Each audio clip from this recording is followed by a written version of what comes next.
Fasting can be powerful. It's a powerful system of purification. And of course, when we're on the spiritual journey, that's important. So we're going to talk about 5 types of spiritual purification that you can go through the vehicle of fasting.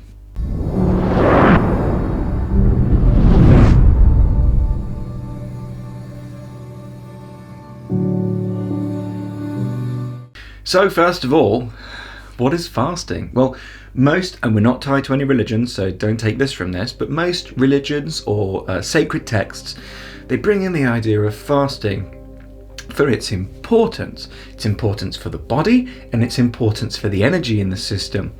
Fasting will create, after a period of time, this thing called autophagy. Autophagy is basically where, and I'll probably butcher this because I'm no scientist, but is basically where all of the cells that are dead and denatured in the system get a nice clean up, which will leave you feeling refreshed, feeling wonderful, and really that's a biological purification.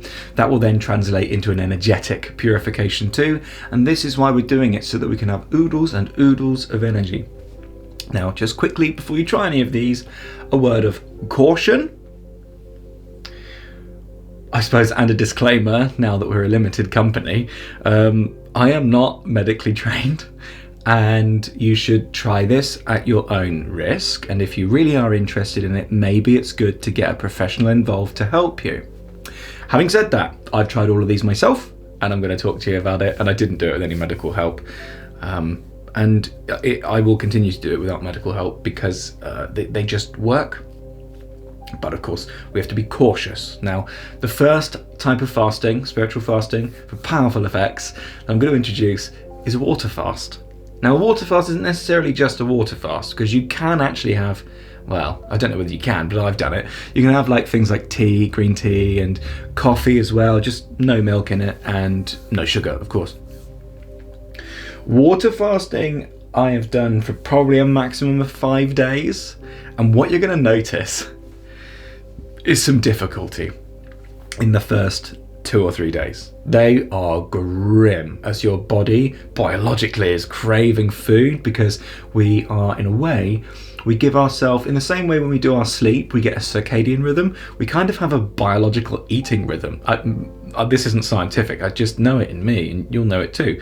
We begin feeding our bodies in the same times of day, and so everything gets ready for it at that time of day, and when it doesn't come, oh my god, there's panic. After that 2nd or 3rd day though, you're going to feel amazing, and not only that, strangely, you won't be hungry. I'm not sure why the body does this, but it must be a survival mechanism. You might get a little pang once in a while and you could go, I could eat, but will you? Hopefully not if you're going to continue the fast. You don't have to though. You're not forced to by your biology in a way. It gets more natural, more easy. Now, I know somebody who's done a 21-day fast and a 40-day water fast. Now, for those, when it gets to that extreme, maybe you really should, and I would if I was doing it, get some medical advice before you do it. But if you're doing short 3-day, 5-day, maybe even 7-day fast, although I've never done one before, you'd probably be okay. If you are concerned though, you should probably work out, what the body needs, like electrolytes and stuff like that, and maybe get a potassium and magnesium supplement if you're a little bit worried about these things, so the body doesn't go out of kilter. Put some sodium, some Himalayan pink salt in your water so that you get all the electrolytes you need. Now, there are 3 types of bodies that we tend to have, one of which is a little bit of a heavier body. Yeah, we're just talking about physically now. We're talking about Ayurveda. These are the 3 doshas. We kind of have sort of systems in the body that represent how we are and how we metabolize things. There's a heavier body, somebody who puts weight on really quite easily. There's a lighter body, somebody who can metabolize things quite fast but still has a little bit of podge.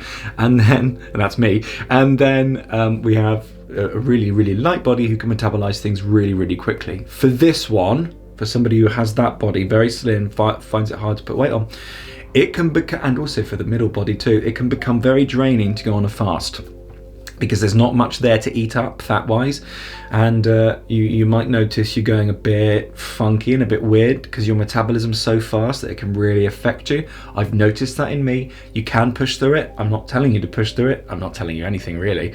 I'm just saying here's some options for fasting. But just expect that to be there because it's a little bit normal, and if it gets too much for you, you can always stop the fast. Cool.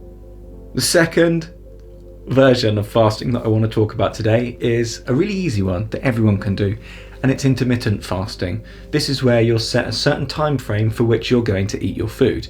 For example, mine is 12 through 6. So I have 6 hours of eating time, not all the time, but like I have 2 meals, one at 12, one at 6, a snack in the middle if I really, really need it, but otherwise I'll just push through.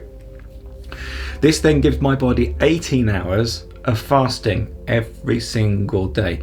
There are some people that do 1 meal a day as well, and I've done that, and that's really powerful too, because by about 5 o'clock, if you eat enough fat in your diet, like through good sources of fat, like nuts and stuff like this, cheeses, then you will be able, coconut, then you'll probably be able to do 1 meal a day, because fat is really satiating, and then as you're eating that, you probably go 23 hours before eating again, just because you are so satiated.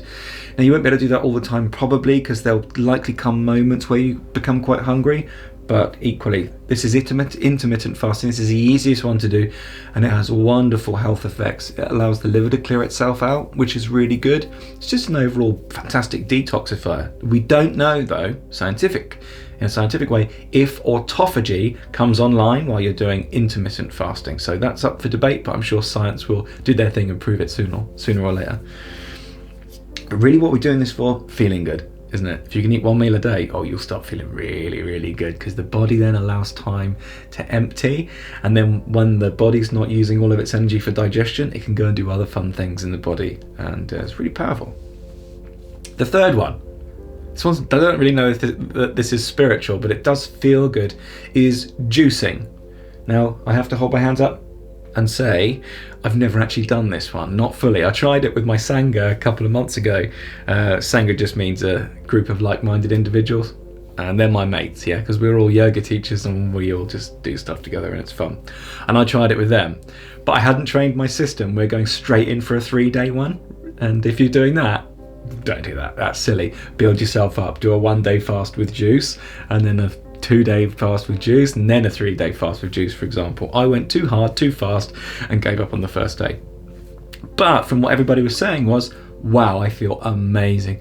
These fasts tend to put the body into ketosis, and ketosis is a molecule in the body. And for some reason, when ketosis is activated, we feel really good. Someone who's in the science community will tell me why that happens. But I know it in me. If I'm in ketosis, I feel insane. And so is that really spiritual, or is it biological? Well, it's biological, isn't it? But it will give some wonderful energetic effects, which will allow my practices to become stronger. And so therefore there's a merging of the two, biology and spirit. But we can do other types of genuine spiritual fasting, and the first one I talked about in my video yesterday, and that is a dopamine fast. Can I not be consistently attached to feeling good and making everything in my life about feeling good? Can I go beyond yummy spirituality and just do the work? Well, if I can, I have to bioengineer my neurochemistry a little bit. I have to be able to find some sustenance in doing the process and the actions, rather than gaining it at the end of the process like a reward. So can I go on a dopamine fast? What does that really mean? Well, if you're doing sadhana, it means not just doing sadhana when you feel good or when you feel like it. It means I'm doing it regardless, because this is the path to greatness. I'm getting on the mat whether I want to or not. I'm becoming non-negotiable in this experience. And then after a while, because we've done that, we're able to hack our dopamine so that we can become present and feeling good in the process of things that previously the ego or the mind wouldn't have wanted to do, because it's about delayed gratification rather than instant yummy stuff. Number 5, and there are various others, that you can do kind of on this level, like dopamine fast. You can do an anger fast. It's really important to have a look at it. You can do a judgment fast. That's very interesting to be able to do, as you look at actually the way that your mind is judging other people. We all think we're not judging until we do a judgment fast, and then it becomes very clear, oh, there's still some judgment in me. This is what's happening here. Okay, cool, let me cool that off. And you'll feel accomplished, and that's wonderful. It's good to be able to take control of the mind once in a while, isn't it? So finally then, and this is a big one that we probably all know on this path, sex. Any sexual activity. You can fast from that. Now, typically the advice is 21 days. Don't go any longer than 21 days. I understand that some people may feel the want or desire to go celibate.